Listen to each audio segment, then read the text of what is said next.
Welcome back to another explainer. Today, we are unpacking a seriously fascinating document called the Convergence.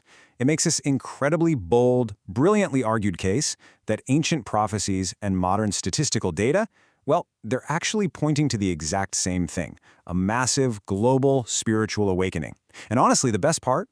It doesn't ask you to go join a commune or just take things on blind faith. It just asks you to look at the patterns. To really grasp the gravity of this theory, we've got to start with the staggering modern data. According to Gallup polling, a whopping 41% of American adults report having a profound, life-altering spiritual awakening. We aren't talking about some tiny niche demographic here. To put that into perspective, that is roughly 104 million Americans walking around with the memory of direct contact with something completely beyond ordinary consciousness. Mind-blowing, right?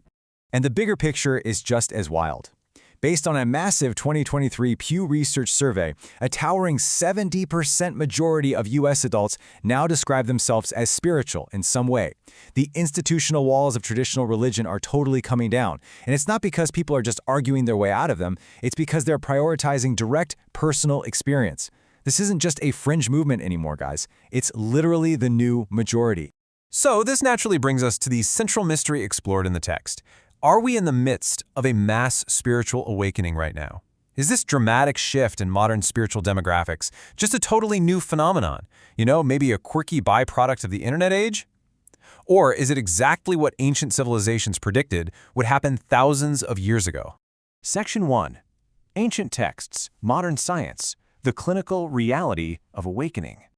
To answer that mystery, the document points out how modern science is, frankly, just now catching up to phenomena that ancient mystics mapped out in incredible detail centuries ago. Take, for instance, a 2021 peer-reviewed definition from Frontiers in Psychology. They describe a spontaneous spiritual awakening as a sudden sense of direct contact, union, or complete non-dual merging with a perceived ultimate reality. The academic world is finally, formally, putting clinical definitions to the exact experiences the ancients used to just call a descent of grace. It's like watching a giant puzzle finally come together. When you compare phenomenological descriptions from classical yogic texts with clinical research findings from the 2020s, they match point for point. The ancient texts talk about heat rising from the base of the spine, visions of inner light, and involuntary body movements. Modern clinical research? It reports heat sensations from the sacrum to the crown, luminous phenomena, and spontaneous trembling. These aren't just colorful myths. They are real, reproducible human experiences that are currently being documented under microscopes and in scientific journals. Now, this is where the numbers get really wild. Contemporary research estimates that 3 to 4% of the U.S. population, that's up to 13 million Americans, are currently undergoing an active awakening process. The document really highlights that this isn't just happening to isolated monks who have been meditating in a cave since the 1990s. Millions of ordinary people, from accountants to teachers, are reportedly experiencing these spontaneous shifts right now as we speak. Section 2. The Universal Inner Fire and Symbols Across Civilizations. To explain how these modern experiences actually connect to our deep past, the document takes us on a fascinating global tour of historical symbols. It starts with a foundational concept, Kundalini. Now, this is a term from ancient India describing an inner fire, specifically a dormant, luminous, serpentine energy coiled at the base of the spine. The ancient texts say that when this is activated, it rises through the body's central channel to produce states of cosmic unity. It is literally described as the biological mechanism of awakening. But here is where it gets genuinely eerie. There is an insane global convergence happening here. Vedic India has Kundalini Shakti. Ancient Egypt has the Uraeus, the cobra at the brow, signifying opened higher sight. Ancient Greece has the Caduceus, those two serpents on a staff. And Mesoamerica has Quetzalcoatl, the feathered serpent uniting earth and spirit. These were completely disconnected cultures, with zero historical contact, yet they all used serpentine fire symbols to describe the exact same anatomical and spiritual awakening process. That is one massive coincidence to just brush off, wouldn't you say? And the symptoms of this fire are super distinct. Across all these cultures, the markers of a spontaneous awakening include heat or electricity rising from the base of the spine, involuntary body movements, inner sounds like a rushing wind or high-pitched tones, blinding inner light, the dissolution of the personal self, and most importantly, a lasting positive transformation. This is what distinguishes a genuine spiritual ignition from a mere psychological crisis. The divine fire, it turns out, leaves a very specific, recognizable footprint. Section 3, Prophecies of a New Age and the Global Calendar. So the big question we have to ask is, why is this mass awakening happening right now? Well, according to the text, the answer lies in ancient calendars. Early astronomers tracked these massive, long-term cosmic cycles. The most famous one is the Great Year, a roughly 25,920-year astronomical cycle of the Earth's axis moving through 12 cosmic ages. We are currently right at the cusp, transitioning into a new era.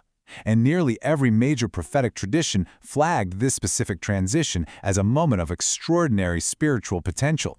Think about the timeline here. It's absolutely wild. We have Hebrew prophets around 835 BCE predicting a universal spiritual outpouring. We have the Upanishads documenting the Kundalini process around 200 BCE. Then the Mayan long count cycle completes in 2012 CE, initiating a new era. And finally, modern psychological journals formally validate awakening phenomena in 2021. These are completely independent timelines, different languages, completely different continents, and yet they are all pointing a giant neon arrow at our present era. Section 4, the expanding anointed class and the promise of all flesh. This brings us to what is arguably the most disruptive idea in the entire document, the complete dismantling of the spiritual VIP section. Take the ancient Hebrew text of Joel, written over 2,800 years ago. It states, "And it shall come to pass afterward that I will pour out my spirit on all flesh. Your sons and your daughters shall prophesy." Did you catch that? Not just on a priestly class, not on an elite lineage, on all flesh. It's a profound declaration that the boundary between the spiritually initiated and the uninitiated was destined to eventually dissolve entirely. And the document clarifies something we actually get wrong a lot about the word anointed. To be anointed doesn't mean you belong to some exclusive, ordained spiritual aristocracy. Historically, it was simply a functional description of anyone touched by the divine fire. It literally just means the inner fire has been activated within you, completely regardless of your resume, your pedigree, or what institutional building you happen to sit in on a given day of the week. And you can literally see this democratization playing out in the data today. In 2009, Americans identifying as spiritual but not religious sat at just 6%. Fast forward to 2023, and that number jumped to 25%. That is a fourfold multiplication in just 14 years. This massive explosion of people seeking direct experience outside traditional institutional walls, the document presents this as the modern structural fulfillment of those ancient predictions. The fire clearly isn't impressed by credentials. The document wraps up by forcing us to look at the big picture. If this convergence isn't coming but is already here, what happens next? I want to leave you with this provocative thought.